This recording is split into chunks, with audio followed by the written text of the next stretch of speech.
um lar que só tem discussão. Eu acho que todos nós aqui viemos de uma família, ou temos uma família, somos de alguma família, mas algo assim que eu já presenciei e já tive muitos lares assim, onde o lar é vazio, onde parece que o marido não conhece a esposa não conhece o marido, onde a esposa chega, o marido chega do trabalho, ele entra, toma banho, liga a televisão, a mulher vai fazer a comida, volta, eles sentam, assistam a novela, depois vão dormir, e no outro dia a mesma coisa. Quando vai se conversar, quando tem algum tipo de conversa, é sobre conta a pagar, né? No final do mês é o tempo de conversar. Então assim, tem que pagar isso, tem que pagar aquilo, mas a rotina é aquela, não tem alegria, não tem diálogo, cada um faz o seu papel, a sua função e espera o tempo acabar. E tem muita família hoje assim, que não se conversam. Eu estava conversando com um amigo essa semana, ele justamente colocava nesse ponto: pastor, eu não tenho prazer em voltar para casa. Meu desejo era ficar trabalhando 24 horas, porque eu chego em casa, é cobrança, é falando alguma coisa, é cobrando alguma coisa, a gente não consegue sentar para conversar. E quando nós conversamos, falamos de trabalho, porque é o único assunto que tem. Não sei se você já foi na pizzaria ou num restaurante e você vê um casal sentado e os dois, ou um olhando para o outro, ou comendo, e você vê se eles não conversam. Tem muitos casais assim que não tem assunto, não tem o que conversar, porque se conversar brigam, então prefere não conversar. E eu quero mostrar uma família que era um pouco mais ou menos assim, que não tinha muito assunto, que está lá em 2 Reis, capítulo 4, versículo 8. Eu quero falar um pouco da Sunamita e o profeta Eliseu. Jesus é forte. Irmãos,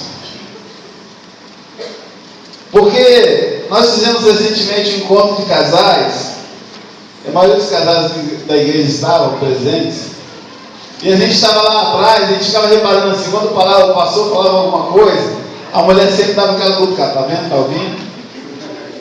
Ou quando era para o esposo, né? Tá vendo? Também? Te falo isso e tal. Quer dizer, ali, teve um diálogozinho. Mas parece que logo no dia seguinte, parece que também não existe mais. 2 Reis, capítulo 4, versículo 8, quem achou, diga amém. Vamos ficar em pé, em reverência à palavra, diz assim: sucedeu também um dia em que indo Eliseu a Sunem, havia ali uma mulher rica, a qual o reteve a comer pão, e sucedeu todas as vezes que passava ali se dirigia a comer pão. E ela disse ao seu marido: eis que tenho observado que este que passa sempre por nós é um santo homem de Deus. Façamos-lhe, pois, um pequeno quarto junto ao muro, e ali ponhamos uma cama e uma mesa, e uma cadeira e um candeeiro. E há de ser que, vindo ele a nós, para ali se retirará. E sucedeu um dia que veio ali e retirou-se aquele quarto e se deitou ali. Então disse ao seu moço Geazi: chama essa sunamita. E chamando a ele, ela se pôs diante dele. Porque ele dissera: dize-lhe, eis que tu nos tens tratado com todo o desvelo, com todo cuidado, e se há de fazer por ti? Haverá alguma coisa que se fale por ti ao rei ou ao chefe do exército? E dissera ela: eu habito no meio do meu povo. Então disse ele: que há de se fazer, pois, por ela? E Geazi disse: ora, ela não tem filho, e seu marido é velho. Pelo que disse ele: chama. E chamando ele, ela se pôs à porta. E ele disse: a este tempo determinado, segundo o tempo da vida, abraçarás o filho. E disse ela: não, meu senhor, homem de Deus, não mintas a tua serva. E concebeu a mulher, deu à luz a um filho, no tal tempo determinado, segundo o tempo da vida que Eliseu lhe dissera. Amém? Pai, muito obrigado pela porção da tua palavra lida, e que o Senhor venha falar conosco nessa noite de maneira poderosa, e venha tocar nossos corações através desse texto, em nome de Jesus. Amém e amém. Irmãos, Pode se assentar. Irmãos, esse texto aqui eu já li, reli, já preguei sobre ele, mas eu sou assim, eu fico encantado nas revelações que o Senhor tem através desta passagem. Primeiro que a sunamita ela não podia falar com um judeu, eles não podiam ter comunicação, mas aquela mulher, segundo a Bíblia, ela sempre via Eliseu passando ali. Toda vez que Eliseu passava ali, ela oferecia um café a Eliseu com pão. Eliseu passava, ela sempre tinha assim um lanchezinho para abençoar a vida do profeta. E crente você já viu, né, irmão? Chamou ele uma vez para ir na sua casa, acabou, né? Você perde a liberdade, né, pastor Robson? Toda semana tem que dar no pastor Robson agora, porque sempre tem um mistério lá. Mas crente assim, então o que aconteceu? Toda vez que o profeta passava ali, a sunamita o constrangia a comer um pão e tomar um café. Só que a presença do profeta naquela casa fazia diferença. Fala para o teu irmão assim: olha, a tua presença na casa de alguém ou no meio de alguém tem que fazer diferença. Quando o profeta entrava naquela casa, aquela mulher sentia algo diferente. Porque, irmãos, o que é importante para a igreja e para nós que somos servos do Senhor é que venhamos a fazer a diferença. Se você, onde você está, você não faz a diferença, você não serve para nada para Deus. A pastora falou algo tremendo aqui no domingo, é que nós somos a Bíblia aberta. Você é a Bíblia aberta.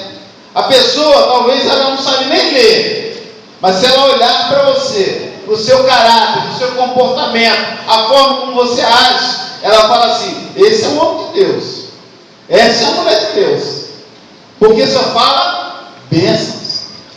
Você não vê aquela pessoa, né, reclamando, murmurando, ou trazendo um ambiente negativo. E o profeta, quando chegou na casa da sunamita, uma unção descia sobre aquela casa. Aí aquela mulher chega com o marido dela e fala assim: vamos fazer o seguinte, vamos abençoar a vida desse profeta, vamos colocar um quartinho aqui dentro de casa, e todas as vezes que ele passar aqui, ele vai ter um lugar para ele deitar, descansar, porque naquela época não tinha transporte, nem carros, e o profeta ele andava a pé. Então ele falou assim: vamos fazer isso aqui, vamos agradar o homem de Deus. Irmãos, nós temos que saber um princípio bíblico que chama-se honrar homens de Deus. Fazer sempre o melhor para o homem de Deus. Não me diz esforços. Se é homem de Deus, não quero saber se está querendo isso ou aquilo. Não, é homem de Deus, vamos honrar. E essa mulher conhecia esse princípio, muito embora não era uma mulher de Israel. Mas ela tinha esse conhecimento do princípio de honrar o homem de Deus. E ela pega, então, faz o quarto, chama o seu marido para conversar. É feito um quarto. Aí o profeta fica tão grato àquela mulher, e chega para o seu servo, seu moço, né? Normalmente o profeta tinha um ajudante, que era Geazi, e fala: Geazi, pergunta a essa mulher, o que eu posso fazer por ela?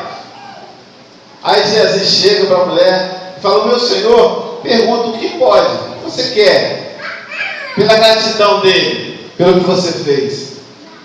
Aí a mulher responde assim: eu habito no meio do meu povo. A resposta não tem nada a ver com a pergunta.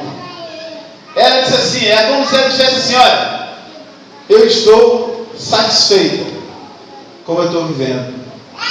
Ou seja, eu já estou conformada com a vida que eu tenho. É isso que ela quis dizer. Olha, o que eu tenho, meu marido tem um âmbito bom, tem recursos, ele trabalha, eu vivo no meio do meu povo, então eu estou satisfeito. Ela vai dizer: olha, eu estou acomodado, não preciso de mais nada. Mas Geazi, ele percebeu que aquela casa era uma casa triste, era uma casa vazia, era uma casa que faltava alguma coisa. Geazi percebeu que aquela mulher, provavelmente quando ela respondeu aquilo, ela fez um semblante de tristeza. Aí eu habito no meio do meu povo. Porque, irmãos, a pior coisa do mundo do ser humano, eu acho, é quando ele se acomoda. É quando você está 10 anos, 15, 20 anos na empresa e você exerce a mesma função. É quando você tem a oportunidade de fazer uma faculdade e você acha que eu sou muito velho. Eu estava contando a experiência esses dias com um irmão, que eu tinha uma conhecida, uma colega de trabalho. Essa senhora, ela aos 48 anos, ela foi abandonada no Rio de Janeiro, com 4 filhos. Terezinha é o nome dela. E ela foi abandonada pelo marido com 4 filhos. Ela nunca trabalhou na vida dela, nem nunca estudou. Ela se viu sozinha, dependendo de parentes, e com 4 filhos pequenos. Essa mulher, ela começou a fazer faxina na casa dos outros e a estudar naquele telecurso 2º grau. Eu nem sei se existe isso ainda. Existe? Então aquilo passa de madrugada. Ela acordava de madrugada. É um telecurso, é um negócio desse. Para mim não existia mais. Ela fazia aquilo, estudava naquele horário, quando ela curtia por causa das faxinas e dos filhos. E ela terminou o 1º e 2º grau no telecurso. Depois ela fez uma prova para servente na Justiça Federal, que era na época a exigência do 4ª série. Ela passou como servente.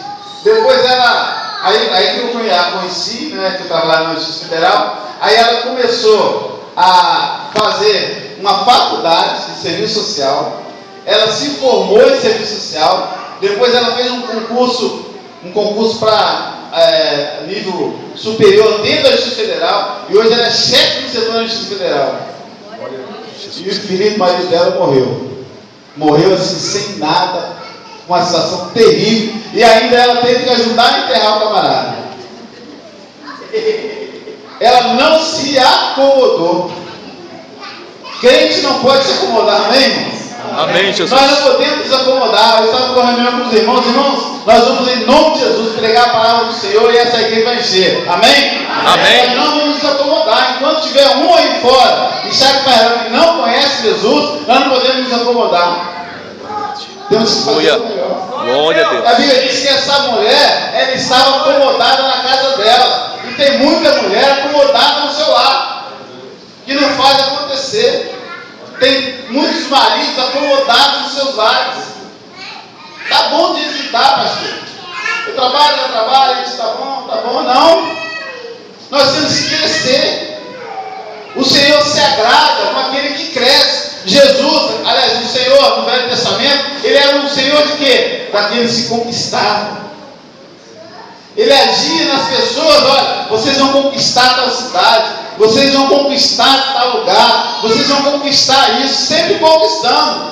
Israel, a história de Israel é uma história de conquista. Deus quer que você seja um conquistador. Aleluia, Deus. Você tem que conquistar. Aleluia. Você quer uma casa? Amém. Conquiste a sua casa. Porque o Senhor quer isso para você, irmãos.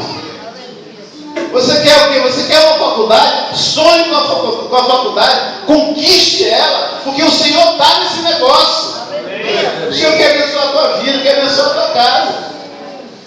Então, a sunamita, ela não tinha entendido, ou ela não entendia até aquele momento, que era o que a gente nem percebe, irmão. Sabia? Que a gente nem percebe que nós estamos parados, ou que estamos dando volta no deserto. Há uma passagem na Bíblia, quando o Senhor mandou que o povo de Israel voltasse ao deserto, logo depois daquele episódio que os irmãos conhecem, em que houve os espias voltaram. Apenas Caleb e Josué, ele disseram palavras positivas, outras negativas. Aí Deus se aborreceu com aquilo e mandou que eles voltassem no deserto. Irmãos, conta a história que eles ficaram 40 anos dando volta na montanha, não estavam percebendo disso. Ficavam dando volta. Ninguém se atentou que eles estavam circulando no mesmo lugar. Tem muita gente assim, irmãos, que não sai do lugar. Começa, para, volta pro deserto, sai, volta. Tem crente, irmãos, que deserto é um lugar de tratamento também. Mas é lugar para você morar, irmãos? Tem gente que gosta de morar no deserto e não quer sair de jeito nenhum. Mesmo você orando, ele não quer sair. Ele sai, você ora, quando você recebe uma palavra, você vê um alimento assim profundo, a pessoa sai daqui triste, e cai burrado. Aí você fala, não falou de alegria agora ali. Porque tem gente, irmãos, que querem continuar no deserto. E esse povo de Israel circulava até um dia que Deus falou assim, olha para o norte. Aí eles perceberam que estavam em ciclo. Tem gente assim. Tem casamento, irmãos, que não sai do lugar. Verdade ou não é? Melhor, pior, melhor, pior, melhor, pior. E vive 40, 50 anos assim.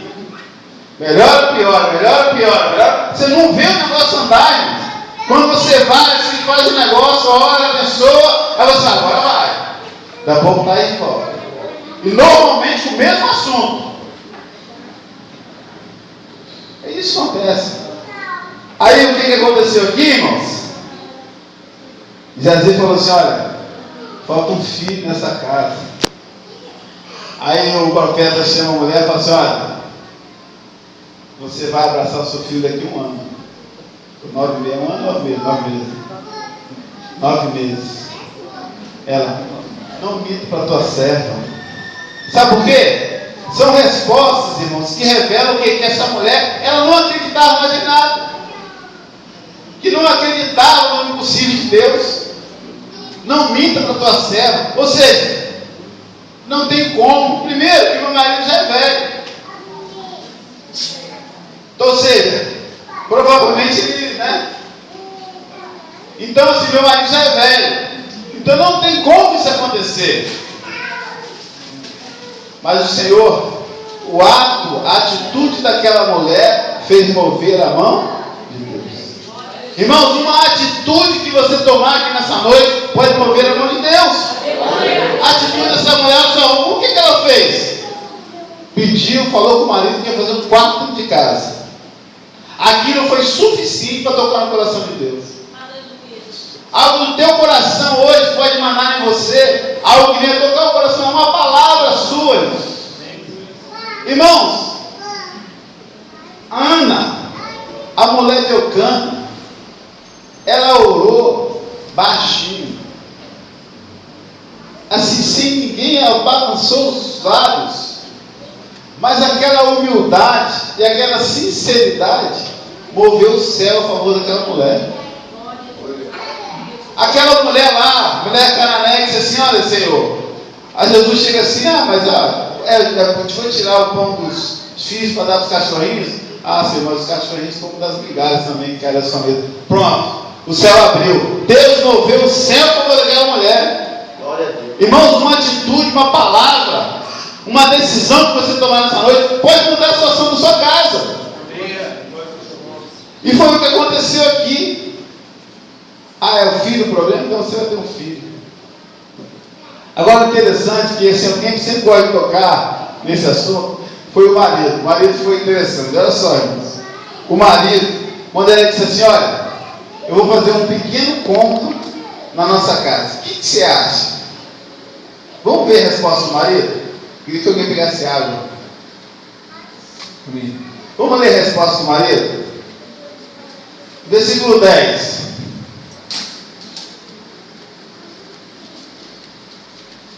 Alguém lê, por favor, para mim, quando vem água? Passamos depois um pequeno quarto junto ao muro, e ali olhamos uma cama, e uma mesa, e uma cadeira, e um candeeiro, e há de ser que, vindo ele a nós, para ali se retirar. E o que ele respondeu, marido? Sim ou não? Ele concordou?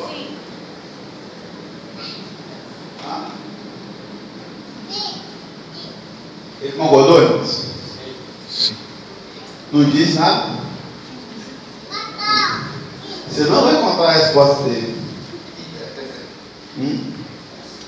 Amém? Ele não respondeu nada. Imagine só, irmãos, né? Imagine só o José vai chegar para Dani e falar assim: Dani, não, a Dani chegar para José e falar assim: José, todo dia passa um pastor aqui na frente. Vamos fazer um quarto para ele aqui. Quando ele passar aqui, ele dorme aqui nesse quarto. O que você acha, José? O que você respondeu, irmão? Não, você falaria assim, irmão. Você fala vigia.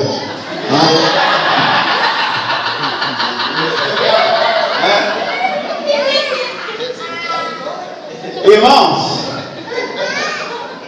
essa casa não tinha nenhum tipo de comunicação. Sabiam disso?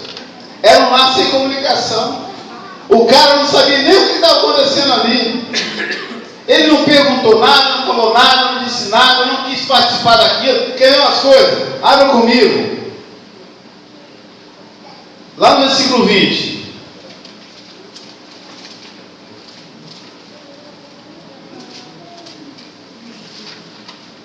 Não, versículo 18.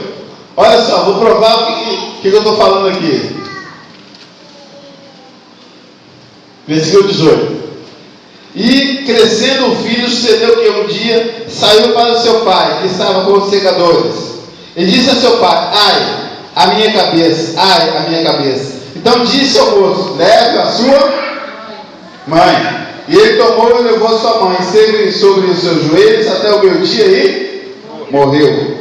E subiu ela e o deitou sobre a cama do homem de Deus, e fechou sobre ele a porta e saiu. E chamou o seu marido e disse: manda-me já um dos moços e uma das jumentas, para que eu corra o homem de Deus e volte. E disse ele: por que vais a ele hoje? Não é lua nova nem sábado? Ela disse: tudo bem. Amém? Ele perguntou pelo filho. O filho estava com ele trabalhando com 2 cabeças. Ele mandou entregar logo a mãe, que é assim que o marido faz, não é isso? Leva a sua mãe. Aí a mãe pega ele morre no colo das mães.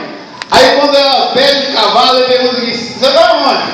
Aí eu vou até onde está o homem de Deus. Aí ele falou assim: mas não é dia de culto hoje, não é sábado? O que você vai fazer lá? E não perguntou sobre o filho. Sabe o que ela falou para ele? Está tudo bem. Olha só, está tudo bem. Está tudo bem, irmãos? Olha a falta de diálogo naquela casa.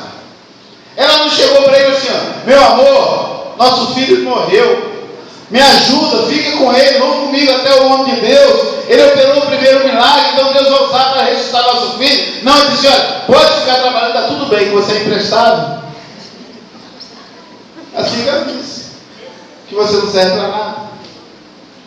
Irmãos, e quantas casas temos hoje assim, em que o marido não exerce seu sacerdócio, que a mulher não depende do marido, que não há comunicação, há separação de tudo isso? Várias vezes já foram faladas aqui, mas nós temos que aplicar isso na nossa vida, irmãos. Isso é um exemplo de um lar completamente destruído. Deus entra nessa casa, Deus opera um milagre, e esse marido parece que não está nem aí no negócio. Continua, irmãos. Vou falar para os irmãos aqui: a pior coisa do mundo é aquilo para Deus, seja quando Ele opera um milagre na casa de alguém, na vida de alguém, e as pessoas desprezam o milagre. Quando Deus opera um milagre na sua vida, Deus abre uma porta de emprego tremenda, Deus traz o seu marido, a sua esposa de volta, Deus cura, e depois a pessoa larga a igreja. Depois a pessoa não quer saber de Deus. Depois a pessoa, irmãos, inventa um monte de desculpa a sair da presença do Senhor, mas se esquece que Deus operou aquela grande maravilha. Irmãos, isso é triste. Irmãos, esse menino veio na vida desse casal, sabe para quê? Para mudar a realidade do casal. Sabia, irmãos? Deus faz muitas vezes isso. Deus muitas vezes faz até o contrário. Permite uma doença grave num casamento para tentar mudar a realidade e salvar o casamento. Deus sempre faz alguma coisa para mudar a realidade do casamento. Deus sempre faz alguma coisa para mudar o nosso lar. E muitas vezes nós não estamos atentos a isso. Na minha família, irmãos, eu tenho um exemplo, já falei várias vezes, eu vou repetir. Meu pai e minha mãe nunca aceitaram crente. O Mateus veio, irmãos, no momento assim, a gente tinha condições, ele veio num momento bom, a gente estava trabalhando bem empregado, a gente tinha condições, hospital particular e tudo certinho, quarto preparado, que o Marco já veio numa situação esquisita. Já quase nasceu uma vendedora, né? Então Mateus veio direitinho. Aí o que aconteceu? Uma enfermidade. Todo mundo fica assim desesperado. Aquela coisa assim terrível, muita angústia, muita ansiedade. Mas irmãos, o que Deus operou na vida dele fez com que toda a família se unisse. E eu jamais posso esquecer disso. Que o que aconteceu teve um propósito. Irmãos, se Deus, eu tenho que crer que Deus está falando aqui nessa noite, amém? Amém. Mas Deus permite que coisas aconteçam no nosso meio, porque Ele tem um propósito sempre de unir a família. Mas nós temos que estar atentos a isso. Porque olha só o que acontece depois. O menino morre, mas ela não desiste, aí ela aprendeu. Ela não desiste. Amém? Quero dizer uma coisa para você nessa noite. Nunca desista. A mulher estava com um filho, morreu nos braços, nas pernas dela. Ela pegou o cavalo, foi até o homem de Deus. Aí veio o Geazi. Vai tudo bem, Sunamita? Onde está o profeta? Não, pode falar, eu levo o recado para ele. Não, quero saber onde está o profeta. Eu quero ter um particular com ele. Aí quando ela chega perto do profeta, Eliseu falou assim: olha, deixa ela vir mais perto, porque o Senhor não, ela está triste, mas o Senhor não me mostrou, não me revelou o que está acontecendo com ela. Ela chega para o profeta e fala assim: eu te pedi alguma coisa? Olha só, eu pedi uma coisa, olha só o que ela fala. Versículo 28. E disse ela: pedi eu a meu Senhor alguma coisa? Não, disse eu. Ela disse assim: olha, o que ela disse? Tremendo isso, né, irmãos? Olha, ela chega para Deus e fala assim: olha, Senhor, o Senhor operou um milagre na minha vida, mas eu sei que esse milagre tem que ser completo. Deus deu o filho e Deus tirou.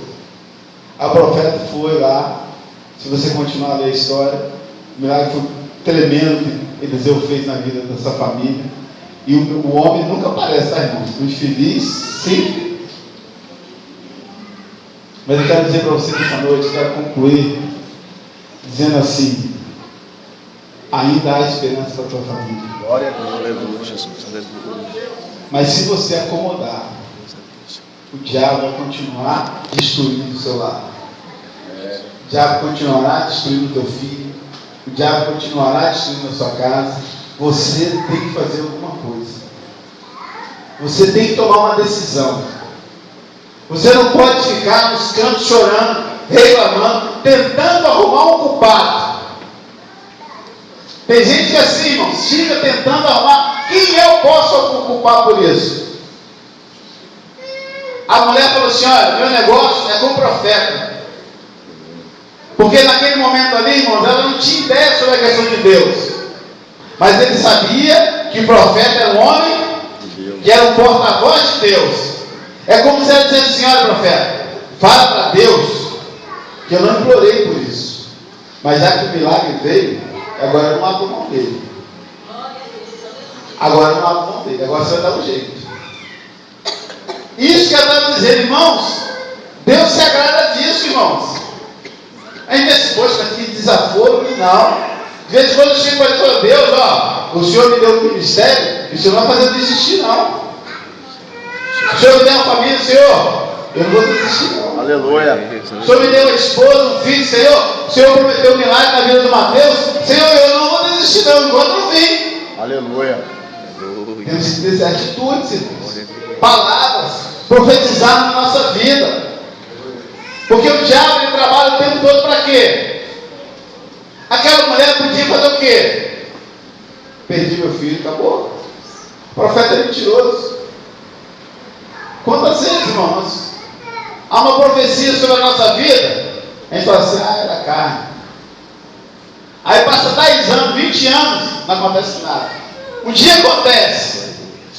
Aí Deus na hora faz a gente lembrar. Na hora. Aí você olha para trás assim e fala, poxa vida, eu julguei o irmão. E eu falei que não era do irmão. Irmãos, Deus prometeu na sua vida algo, tenha certeza que você não vai perder. Aleluia. Agora depende de você se manter fiel a Ele. Depende de você manter firme nessa direção. A mulher, ela foi atrás do profeta, ela foi atrás do homem que era o porta-voz de Deus. Você sabe onde você tem que buscar a sua bênção? Em Deus. Glória a Deus. Aleluia. Você não precisa buscar a sua bênção lá ou cá, não. Você não precisa buscar a sua bênção, ficar para lá e para cá buscando bênção. Não. A bênção que você precisa está em Deus. Glória a Deus. Porque tem gente, irmãos, que não satisfaz, não. Fica buscando lá para cá, aqui para lá e tal, querendo saber onde está a bênção. A bênção está em Deus, ela foi no lugar certo. Geazi chegou no meio do caminho, ela falou assim, Geazi não tem nada com você. Aleluia. Tem com Deus. Tem gente procurando Geazi, irmãos, achando que Geazi vai resolver o problema. Geazi não resolve o problema de ninguém, não. É verdade. Naquele momento ali, Deus estava usando o profeta. Amém? Amém. Quer ver a sua vida restaurada? Quer ver a sua casa restaurada, irmãos? Vai no lugar certo. Glória a Deus. Vai nos profetas dos profetas, ao Senhor Jesus. Glória a Deus. Coloque a sua casa aqui diante de Deus nas quintas-feiras. Faça um propósito. Não desista. Não tenta arrumar um culpado. Deus está trabalhando, irmão. Deus está no controle. Glória a Deus. Aleluia. Talvez Deus está agindo assim na vida de alguém na sua casa para falar com você e você não está entendendo. Talvez ela está olhando para o outro e falando assim, olha. Não, Deus falou assim, é você o meu negócio. Se você se arrumar, eu alcanço lá. Quem está entendendo, diga amém. Glória a Deus. Talvez a gente fique assim, irmãos. Igual aquela história, né, da irmã contou aqui, maravilhoso, né? Se o que Deus falou, se Deus resolveu o problema dela, né? Transformou, ela vai transformar também, uma coisa assim. Tem muita gente assim, irmãos. Eu tenho uma experiência recente sobre isso. Um casal chega para mim, a esposa é crente, há 20 e tantos anos na igreja, e ele não era crente. E falou assim, pastor, sabe por que eu não aceito Jesus na igreja? Porque eu não quero me tornar como ela. Falou isso comigo. Porque ser crente como ela, fazer isso que ela faz, então Deus não existe. Essa mulher fica 3 meses sem falar comigo. Entendeu, irmãos? Então o negócio não é com o outro, o negócio é conosco. É comigo o negócio. É com você o negócio. O negócio era o quê? A Tsunami está nem aí com o marido dela, não é que você tem que fazer isso. Mas o negócio é o quê? Era ela e Deus. É através da vida dela. Ela entendeu que é através da vida dela que Deus ia mudar aquela situação. Aleluia. Né? Feche seus olhos. Aleluia. Glória a Deus. Glória a Deus. Aleluia. Aleluia, Jesus. Glória a Deus. Eu quero que você feche seus olhos em nome de Jesus. Irmãos, tem uma coisa que eu confesso aos irmãos. Com os olhos fechados, vocês mensagens eu vou tirar isso aqui. Tem uma coisa que eu sinto, irmãos, há alguns tempos, que algo que Deus se cansa. Algo assim que Deus fica, eu acredito, creio, tenho convicção disso. É algo que Deus se cansa. É quando a pessoa não consegue sair do lugar. É quando Ele fala diretamente, quando Ele ministra assim, Ele não tem como ser mais claro para a pessoa. E a pessoa não consegue ouvir, entender. Ela ouve, ela dá glória a Deus, ela dá amém, mas ela continua fazendo a mesma coisa. Ela fala assim, ela ouve, ela vem buscar uma palavra, Deus fala, mas eu não sei que diabo que acontece, que Satanás entra no meio do caminho e a pessoa esquece e mantém o mesmo comportamento. Irmãos, Deus é misericordioso, Deus é longânimo. Chega um momento, irmãos, que não dá. Chega um momento que Deus fala assim, não dá mais, Israel. Só o juízo para vocês. Eu vou trabalhar com a nova geração, porque vocês, eu já desisti. Irmãos, imagine ouvir isso de Deus. Imagine Saul. Deus chegar para Samuel, esse aí não tem jeito. Porque Saul, ele tinha experiência com Deus, irmãos. Tem gente que tem experiência com Deus, só que age, continua agindo da mesma coisa. Não espere ouvir isso de Deus. Deus chegar e falar, chega, com você eu não quero mais negócio. Não deixa o Senhor, aleluia. Feche os olhos, amado. O Espírito Santo está aqui. Aleluia, Deus, bendito seja o teu nome, Espírito Olha, Santo. tem casamentos que são destruídos por causa de teimosia. Porque a pessoa não sabe falar assim, olha, eu preciso mudar, me ajuda a ser melhor, me ajuda a melhorar. Tem então situação financeira, irmãos,